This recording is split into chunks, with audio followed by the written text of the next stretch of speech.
Friends, welcome to my YouTube channel.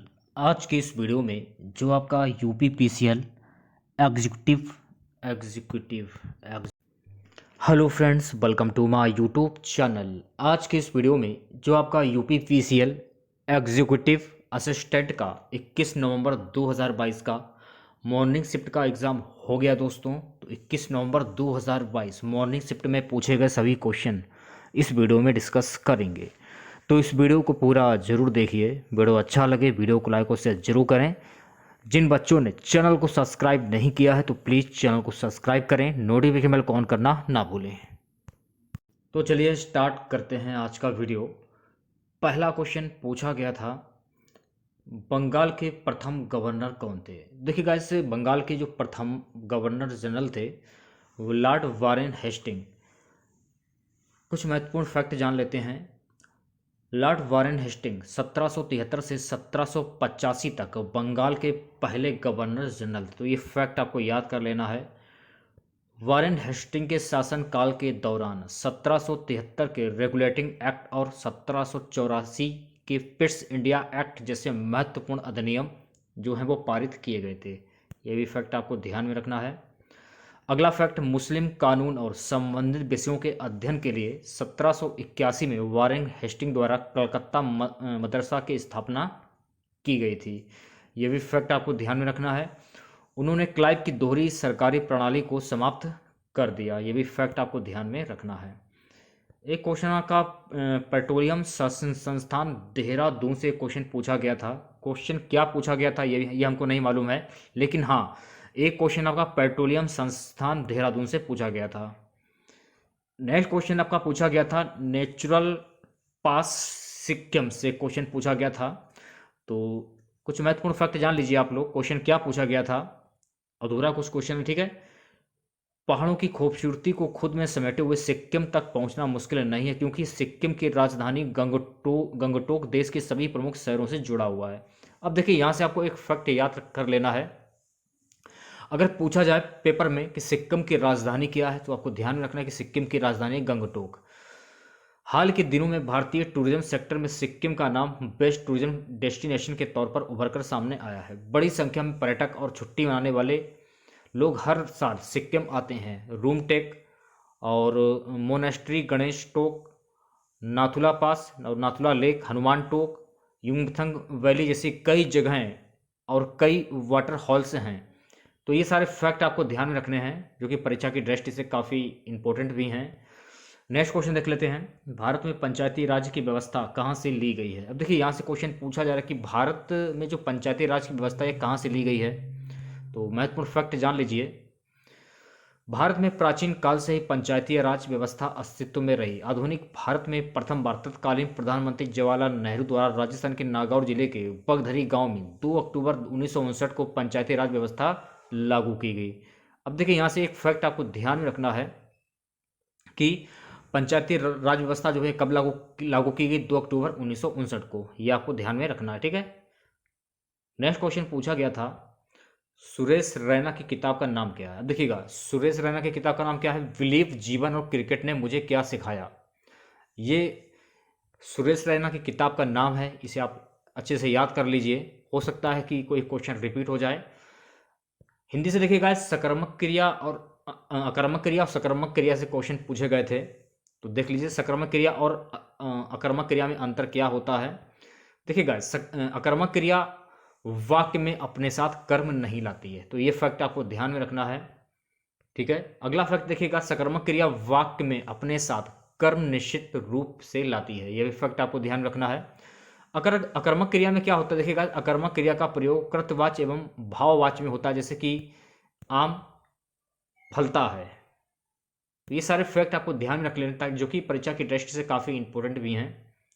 Next question पूछा गया था कि 13 दिन के लिए कौन प्रधानमंत्री बने थे। तो 13 दिन के लिए अटल बिहारी वाजपेयी प्रधानमंत्री बने थे। कुछ महत्वपूर्ण फैक्ट जान लीजिए। 1996 के लोकसभा चुनाव के दौरान भारतीय जनता पार्टी सबसे बड़ी पार्टी के रूप में उभरकर सामने आई। इस चुनाव के दौरान भाजपा को 161 सीटें हासिल हुई और सबसे बड़ी पार्टी होने के नाते उस समय के राष्ट्रपति शंकर दयाल शर्मा ने अटल बिहारी वाजपेयी को सरकार बनाने के लिए निमंत्रित किया। वाजपेयी ने उस समय पहली बार प्रधानमंत्री पद के रूप में शपथ ली और उन्हें संसद में बहुमत साबित करने के लिए 2 हफ्ते का समय दिया गया, लेकिन वाजपेयी संसद में अपना बहुमत साबित नहीं कर पाए और केंद्र में उनकी पहली सरकार मात्र 13 दिन में ही गिर गई। लेकिन संसद में उस दौरान 27/5/1996 को अटल बिहारी वाजपेयी द्वारा दिए गए भाषण को आज भी याद किया जाता है। तो आज आप लोग देख सकते हैं कि आज आलम यह है कि कांग्रेस का जो है हर स्टेट से सपोड़ा साफ हो चुका है और लगभग ज़्यादातर स्टेट में आपको बीजेपी की सरकारें मिलेंगी। 1996 में देखिए 13 दिन की सरकार बनी थी अटल बिहारी वाजपेयी के राज्य में, ओनली सिर्फ और सिर्फ 13 दिन की सरकार बनी थी क्योंकि ये लोकसभा में अपना जो बहुमत था वो नहीं कर पाए थे। तो ये सारे फैक्ट आपको ध्यान रखने जो कि परीक्षा की दृष्टि से काफ़ी महत्वपूर्ण भी हैं। रस से क्वेश्चन पूछे गए थे तो रस के बारे में जान लीजिए। श्रव्य काव्य के पठन अथवा श्रवण एवं दृश्य काव्य के दर्शन तथा श्रवण में जो अलौकिक आनंद प्राप्त होता है वही काव्य में रस कहलाता है। रस के जिस भाव से यह अनुभूति होती है कि वह रस है, स्थायी भाव होता है। रस, छंद और अलंकार काव्य रचना के आवश्यक अव्यय हैं। मुख्य बिंदु, प्राचीन काव्य शास्त्रियों के अनुसार रसों की संख्या 11 है। यह आपको ध्यान रखना है कि रसों की संख्या 11 होती है। आधुनिक काव्य शास्त्रियों के अनुसार रसों की संख्या 11 है। तो यह आपको सब ध्यान रखना है। अगला क्वेश्चन देखिएगा। अगला क्वेश्चन था अल्प प्राण वर्ण की संख्या कितनी होती है। तो देखिए अल्प प्राण वर्ण की संख्या 20 होती है। अल्प प्राण व्यंजन ऐसे व्यंजन जिनको बोलने में कम समय लगता है और बोलते समय मुख से कम वायु निकलती है उन्हें अल्प प्राण व्यंजन कहते हैं। इनकी संख्या जो होती है 20 होती है। सूर्य का पर्यायवाची शब्द पूछा गया था, तो सूर्य का पर्यायवाची शब्द क्या क्या होता है देख लीजिए। दिनकर, दिवाकर, भानु, भास्कर, आँख, आदित्य, दिनेश, मित्र, मार्तंड, मंदार, पतंग, वेहिगम, रवि, प्रभाकर, अरुण, अंशुमाली, सूरज, भगत और दिनमणि, अर्क, हरि आदि। तो ये आपके सूर्य के पर्यायवाची शब्द हो जाते हैं। अगला क्वेश्चन देखिएगा क्या पूछा गया था। रविन्द्रनाथ टैगोर को नोबेल पुरस्कार कब मिला। वर्ष 1913 में गीतांजलि के लिए मिला था इन्हें नोबेल पुरस्कार। ठीक है, किस काव्य के लिए मिला था। गीतांजलि के लिए। किस वर्ष में मिला था। 1913 में। आपको बता दें कि रविन्द्रनाथ टैगोर की काव्य रचना गीतांजलि के लिए उन्हें 1913 में साहित्य का नोबेल पुरस्कार से सम्मानित किया गया था। टैगोर नोबेल पुरस्कार पाने वाले पहले गैर यूरोपीय शख्स थे। तो ये सारे फैक्ट आपको ध्यान रखने हैं जो कि परीक्षा की दृष्टि से काफ़ी इंपॉर्टेंट भी हैं। अगला क्वेश्चन था कि शाह का उच्चारण स्थान पूछा गया था। देखिए शाह ध्वनि का उच्चारण स्थान तालु है।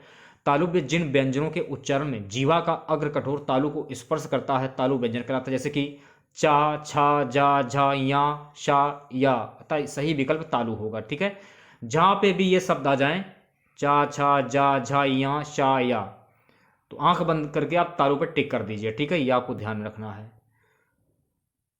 एक क्वेश्चन आपका शांत रस से आया था, तो शांत रस के बारे में जान लीजिए। जब मनुष्य मोह माया को त्याग कर शारीरिक कार्यों से मुक्त हो जाता है और वैराग्य धारण कर परमात्मा के वास्तविक रूप का ज्ञान होता है तो मनुष्य के मन का जो शांति मिलती है उसे शांत रस कहते हैं। शांत रस का स्थायी भाव निर्वेद होता है जिसका आशय उदासीनता से है। ठीक है, अगला क्वेश्चन आपका आया था एलोरा की गुफाएं ये कहाँ पर हैं। तो देखिए एलोरा की गुफाएं जो है महाराष्ट्र के औरंगाबाद जिले में है, ये आपको ध्यान रखना है। ठीक है, एलोरा भारत के महाराष्ट्र के औरंगाबाद जिले में स्थित एक यूनेस्को विश्व धरोहर स्थल है। ये दुनिया के सबसे बड़े रॉक कट हिंदू मंदिर गुफा परिसरों में से एक है जिसमें 600 से 1000 सी अवधि की कलाकृति है। गुफा 16 में दुनिया का सबसे बड़ा एकल अखंड चट्टान उत्खनन कैलाश मंदिर भगवान शिव को समर्पित एक रथ के आकार का स्मारक है। कैलाश मंदिर की खुदाई में विभिन्न हिंदू देवी देवताओं की मूर्तियों के साथ साथ 2 प्रमुख हिंदू महाकाव्यों को सारांशित करने वाले राहत पैनल भी शामिल हैं। तो ये सारे फैक्ट आपको याद कर लेने जो कि परीक्षा की दृष्टि से काफ़ी इंपॉर्टेंट भी हैं। अगला क्वेश्चन अघोष और सघोष से क्वेश्चन पूछा गया था, तो जान लीजिए इसके बारे में। उदाहरण के लिए पा एक अघोष ध्वनि है जबकि बा एक घोष ध्वनि है। इसी तरह सा और शा दोनों अघोष हैं जबकि जा घोष है।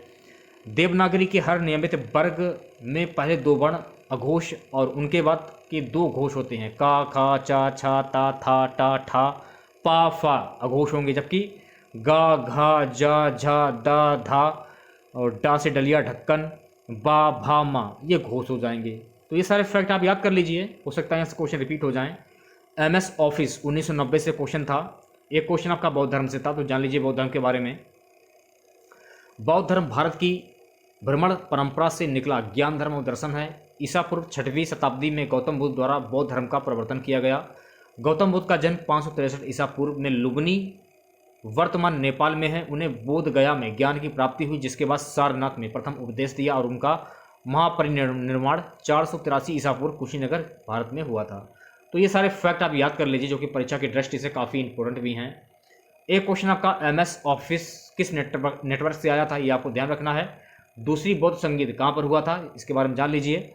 वह शासक जिसके समय में द्वितीय बौद्ध संगीत 383 ईस्वी का आयोजन किया गया, कालाशोक वह स्थान है जहाँ द्वितीय बौद्ध संगीत का आयोजन हुआ था। वैशाली हुआ महायान संप्रदाय का। तो ये आपको ध्यान में रखना है कि कालाशोक सही आंसर हो जाएगा। अगला क्वेश्चन पूछा गया था VBA का फुल फॉर्म।